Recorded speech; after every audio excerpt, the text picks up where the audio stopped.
Avez-vous déjà réfléchi à la destination du voyage de vos rêves? Moi, j'y ai déjà pensé.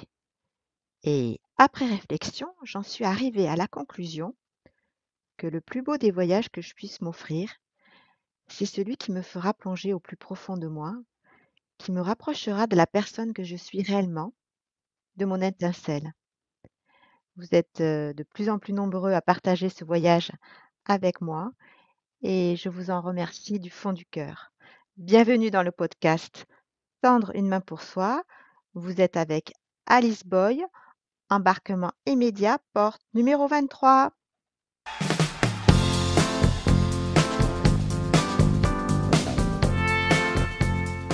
Si une chose a marqué le quinquennat d'Emmanuel Macron, ce sont bien ces mots et ces petites phrases.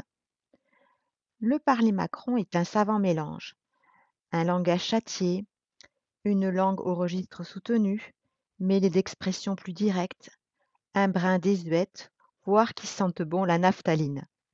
Carabistouille, croquignolesque, poudre de perlimpinpin. Ce président lettré manie le langage avec plaisir. Il aime les mots. Il adapte son registre à la situation. Il jongle d'un discours très écrit à l'improvisation. Il faut le reconnaître, il jouit d'une aisance certaine dans la prise de parole, quitte parfois à se faire piéger à son propre jeu. Parler à un langage soutenu n'est pas l'apanage d'Emmanuel Macron. François Mitterrand employait l'imparfait du subjonctif.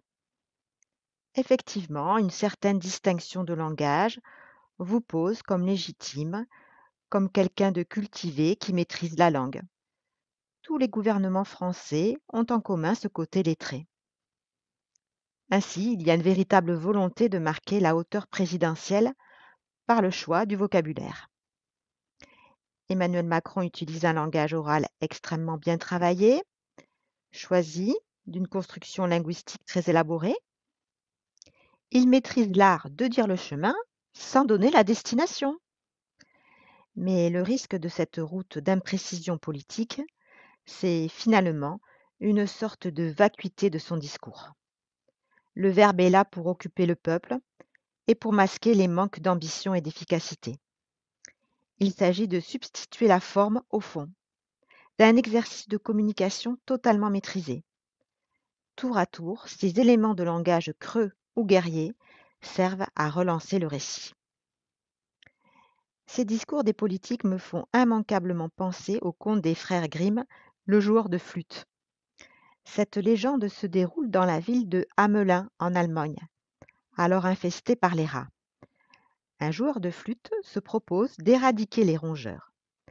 Le maire de Hamelin lui propose 1000 écus de récompense.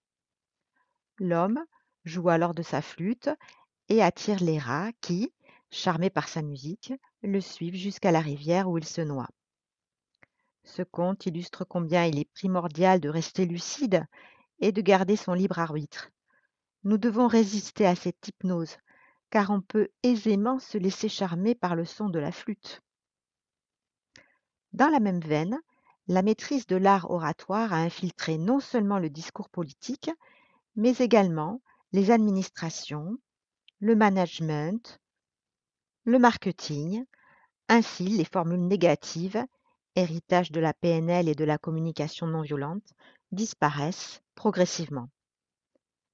Par exemple, le terme licenciement devient un plan social et désormais un plan de sauvegarde de l'emploi. Si on éradique les mots négatifs, il ne reste que des mots positifs. Par conséquent, controverses et oppositions n'ont plus lieu d'être. Un autre exemple très employé en politique, le terme détruire est remplacé par réinventer, reconstruire. Personne n'est contre une invention, un progrès, un projet. Or, le préfixe re est destructif et cela reste de la destruction. Il s'agit en réalité de faire table rase. Une autre stratégie quand certains termes ne peuvent être changés consiste à mettre des mots antagonistes, comme une croissance négative, plutôt que de parler de récession ou de décroissance, qui sont des termes négatifs, donc à proscrire. Ainsi, inventer un terme comme croissance négative a mis mon cerveau hors circuit. Mon pragmatisme et mon bon sens se sont insurgés car ne pouvaient intégrer ce nouveau concept. Aujourd'hui, le ministère des Armées est remplacé par ministère de la Défense.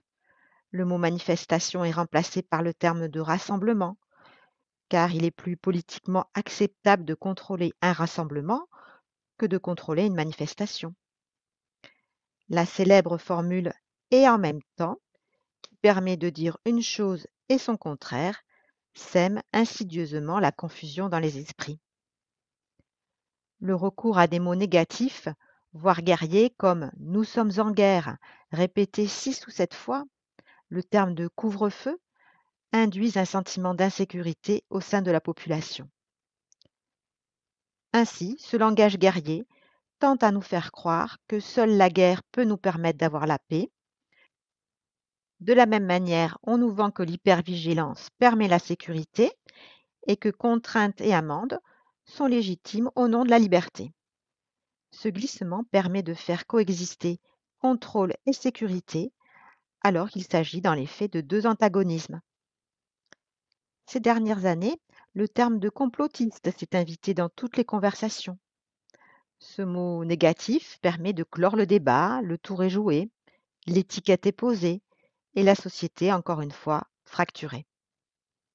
À mon sens, ce mot de complotiste ne veut rien dire, puisqu'il est utilisé contre ceux qui veulent continuer à penser ou pensent différemment, ce qui devrait être le propre d'une démocratie.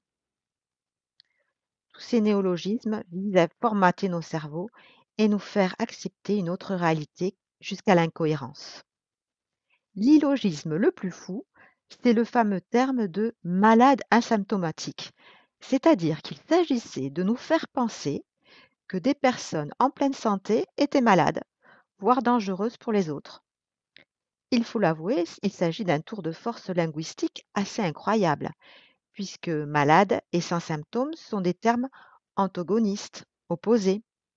C'est un malade qui s'ignore, la personne n'est plus considérée comme saine, tout le monde devient un vecteur potentiel et la peur domine. Une question me taraude. Mais où est la place de l'humain dans tout cela? Je ne veux pas qu'on pirate mon cerveau, qu'on abuse de ma confiance et que mon voisin devienne mon ennemi. Je suis irritée que l'on utilise la noblesse du langage pour façonner une nouvelle réalité, plus froide, technique, mais mécanique, sans humanité ni empathie. Comme beaucoup d'entre nous, j'ai eu envie de relire le roman d'anticipation 1984 de George Orwell. Ce dernier décrit en 1949 la société qu'il imagine dans le futur en 1984. Il y dépeint un monde dystopique, un État totalitaire qui terrifie sa population en la privant de toute liberté d'action, de toute liberté d'expression, mais également de toute liberté de penser. Cette société, dominée par un parti unique, est dirigée par un leader mystérieux, une figure quasi divine pour cette civilisation sans religion. Le simple fait de penser de manière contraire à la ligne du parti est considéré comme le crime le plus grave qui soit, le crime par la pensée. Dans cette société, le parti décrète que la liberté, c'est l'esclavage et que la guerre, c'est la paix. Si vous ne pensez pas ce qu'il faut penser, même si vous n'exprimez pas ouvertement votre désaccord, vous êtes déjà un criminel. Un système de surveillance et de répression, avec la mise en place de caméras partout, observe la population jusque dans son domicile. Une police de la pensée encourage la dénonciation, emprisonne et torture les récalcitrants. Un langage spécifique appelé novlangue, sous prétexte de simplification, devient la langue officielle du parti. Les mots sont détruits par centaines, le langage est taillé jusqu'à l'os. Le but de la novlangue est terrifiant, car il vise à restreindre les limites de la pensée, rendre impossible le crime par la pensée en détruisant les mots pour l'exprimer. Il s'agit de tarir la source de la dissidence dans le langage. Quand le langage ne permet plus l'expression de la dissidence devient impensable. 1984 illustre combien le langage peut restreindre la pensée. Un langage pauvre nous condamne à une pensée pauvre. Ainsi, les frontières de mon langage sont les frontières de mon monde. Pour en revenir à l'époque actuelle, j'observe que de nouveaux termes se sont invités dans nos conversations. On a inventé un langage édulcoré, comme un sirop sirupeux, qui nous protège de la dureté de la réalité. Ainsi, les fausses dents sont devenues des appareils dentaires, les médicaments ont été remplacés par des traitements, on ne parle plus d'information mais d'assistance personnalisée, on ne tue plus, on neutralise, un gouvernement ne ment pas, il désinforme. Les tueurs à gages sont devenus des combattants de la liberté, les chômeurs sont des chercheurs d'emploi, les handicapés sont des personnes ayant besoin d'une assistance. Nous n'avons plus de sourds dans ce pays, il y a des malentendants. Plus d'aveugles, mais des malvoyants ou partiellement voyants. Il n'y a plus de bonnet d'âne, tout le monde a un trouble de l'apprentissage. Tout ce langage enlève de la vie à la vie.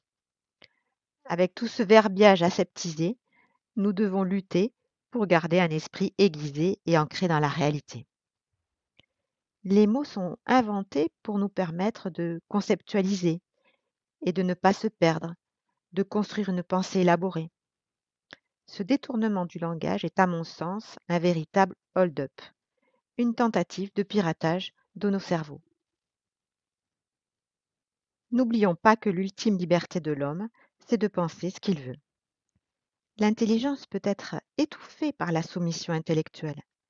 Et alors, des personnes très intelligentes, dotées d'un bon QI, peuvent devenir aveugles ou perdre tout bon sens.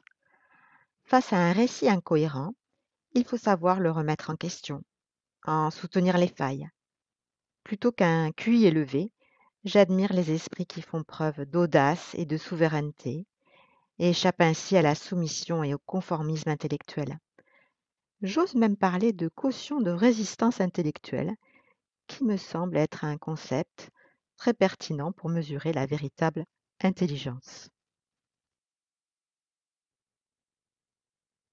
Comme d'habitude, je vous laisse sur les paroles d'une chanson que vous connaissez forcément. Quitte à tout prendre, prenez mes gosses et la télé. Ma brosse à dents, mon revolver. La voiture, ça c'est déjà fait. Avec les interdits bancaires, prenez ma femme, le canapé, le micro-ondes, le frigidaire, et même jusqu'à ma vie privée, de toute façon à découvert. Je peux bien vendre mon âme au diable. Avec lui, on peut s'arranger, puisqu'ici tout est négociable. Vous n'aurez pas ma liberté de penser. Je vous remercie de vérifier que vous êtes bien abonné. Si vous êtes sur Facebook, à tendre une main pour soi, Alice Boy, je vous remercie de partager mon podcast pour qu'il fasse le tour du monde. Et je vous dis à la semaine prochaine.